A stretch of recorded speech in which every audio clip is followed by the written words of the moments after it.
reduce pollution.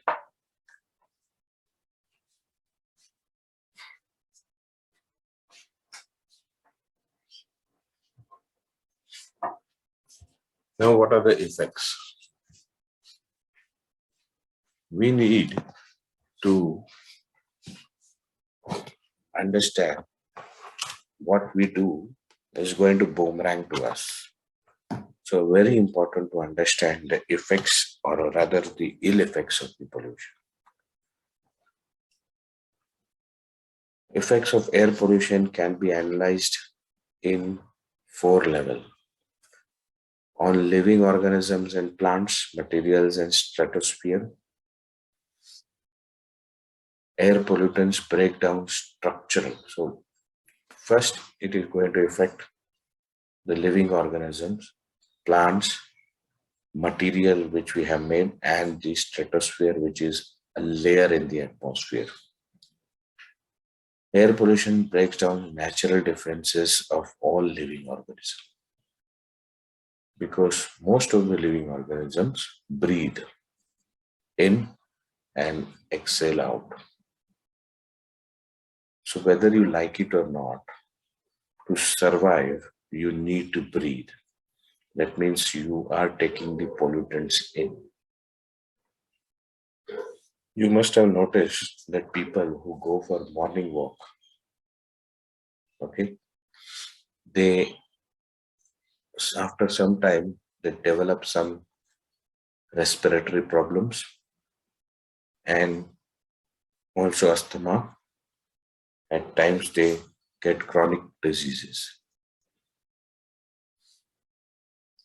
This is because the area where they go for morning walk, now actually the morning is the best time to go and breathe the fresh air, because at night most of the polluting activities are stopped as the humans rest.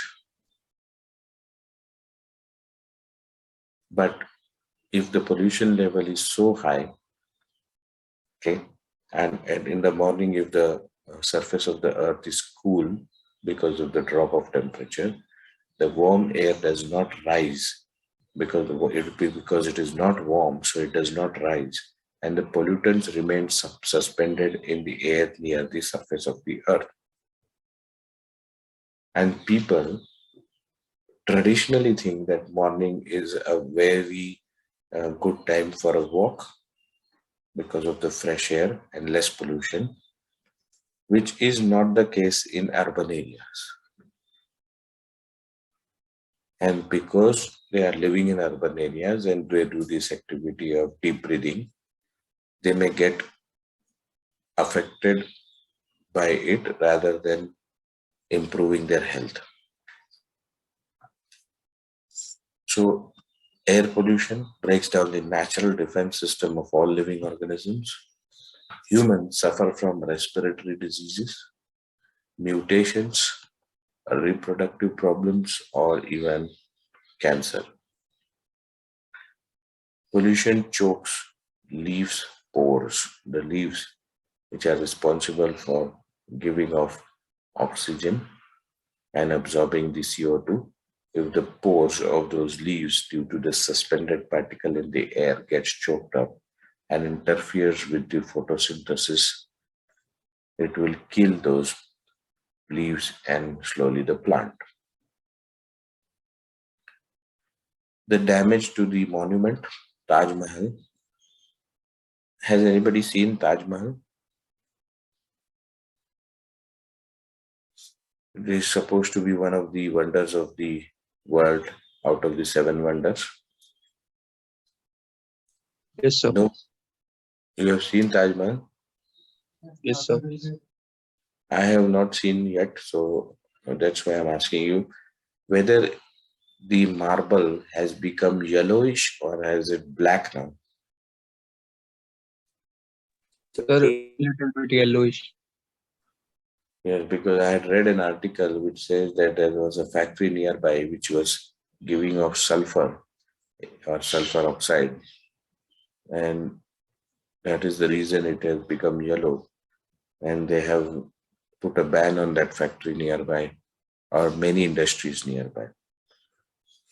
So you can see slowly the polluted air when it settles on bright structures, it will be apparent to dehumanize. In the stratosphere, it breaks down the O3, which at its densest form is mere one molecule in 100,000 gas molecule. We'll see more details when we go to page 145. Right now we are on page number. Where the page is? Page number is not given. Very funny. Okay. So what is O3?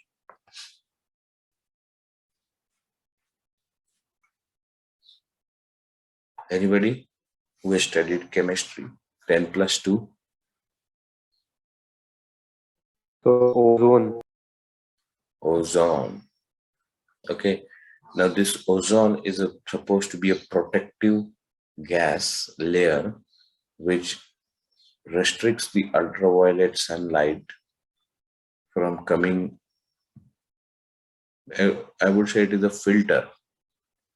It does not stop completely, allows the ultraviolet lights to reach the surface of the earth, but it filters it from its harmful effect. So it is a protective layer which is very much essential for our survival or even the survival of the plants and the organism on the surface of the earth. Now, this is a natural layer which is destroyed by human activities. CFCs. CFCs are chlorofluorocarbon gases. Perfumes, room fresheners, room freshener spray which we use, disposable styrofoam cups. These are styrofoam is a form of thermocol. Thermocol is a form of styrofoam, and cups which are used, or paper cups rather than the glass or steel cups, and halon. Halon is a gas which was used as firefighting agent about 2 decades back, and it was in fixed firefighting system on board ship also. Halon is completely banned almost 10 years back. In the ships, you cannot use them anymore as firefighting gas. It is now the CO2 which has taken over. All these things, they are the culprits. They destroy this protective layer which filters the sun's rays, called ozone layer. India has signed the Montreal Protocol in 1992, which aims to control the production and consumption of ozone depleting substances. See, what are the ozone depleting substances? CFCs, chlorofluorocarbons. Commonly used by us are the perfumes, room fresheners, disposable styrofoam cups, halon gas. Ozone depletion, what does it do? Sunburn, cataract, aging of the skin, and skin cancer. These are the few of the ill effects of the ozone, that is the filter being depleted, and it also weakens your immune system. Nutrient content and growth, legumes and cabbage. So though you will be eating legumes and cabbage, the nutrient content in that will be very little and their growth will be very slow. Ozone depletion affects plants and animals, planktons, damaging the food chain and the oxygen generation. So plants, when they are affected, indirectly everything else is affected, because plants is the primary source of energy for the herbivorous animals which are the primary consumers. The secondary consumers are the carnivorous, and there are tertiary consumers. So finally, the whole food chain gets destroyed. And because the plants are destroyed, the oxygen generation is less. It damages paints and fabrics, causing them to fade faster. Now, damage by greenhouse effect. With a warmer Earth, the polar ice caps will melt, causing a rise in the ocean levels and flooding of the coastal areas. We know that global warming is taking place, and the Arctic route for shipping, which was open only 3 months in a year during the summertime, is now available for double. That means 6 months in a year. That only shows the depletion in the or faster melting of the ice in that area. And they're predicting by 2050, the Arctic route will be available for shipping throughout the year. So by 2050, all that ice cap in the polar region, at least on the route where you can go from Europe to Arctic without any hassles of requiring any ice cutters.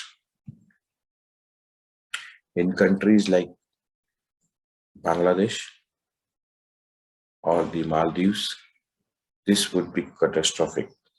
If the sea level rises by 3 meters, Maldives will disappear completely beneath the waves. The rise in temperature will bring about a fall in agriculture production. Changes in the distribution of solar energy can bring about changes in habitats. A previously productive agricultural area will suffer severe droughts, while rain will fall in locations that were once deserts. So, the shifting of the clouds, the rains, because of the temperature differences, will cause effect on the agricultural production, not only in quality but also in quantity. Disturbance in the solar energy can bring changes in the whole habitat which are around you. We can see that the summers are becoming more and more severe, and the winters are also becoming more and more severe now. So the control on the temperature to moderate it for human sustainability is getting out of control. There will be droughts, so less rainfall in certain areas which were rich in vegetation, and rainfall where it is not required may be one of the features of this greenhouse effect. Again, it could bring changes in the species of natural plants, agricultural crops, insects, livestock, and microorganisms. These are the people who try to adapt themselves. If the changes are slow, they die if the changes are drastic.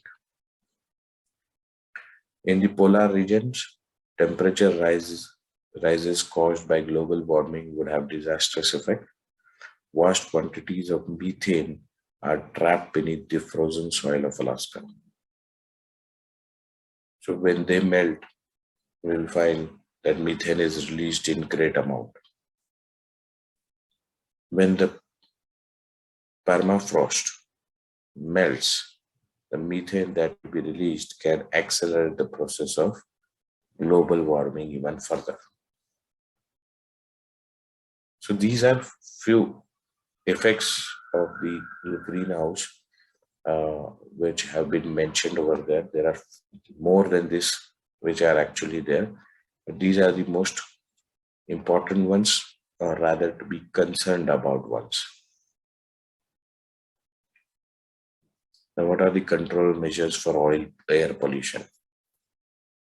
Two methods: preventive technique and effluent control.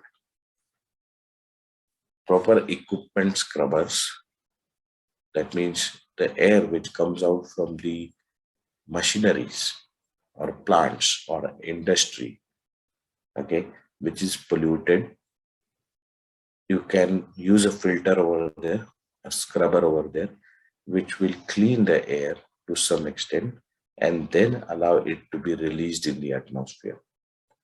And these scrubbers can be cleaned from time to time or even changed.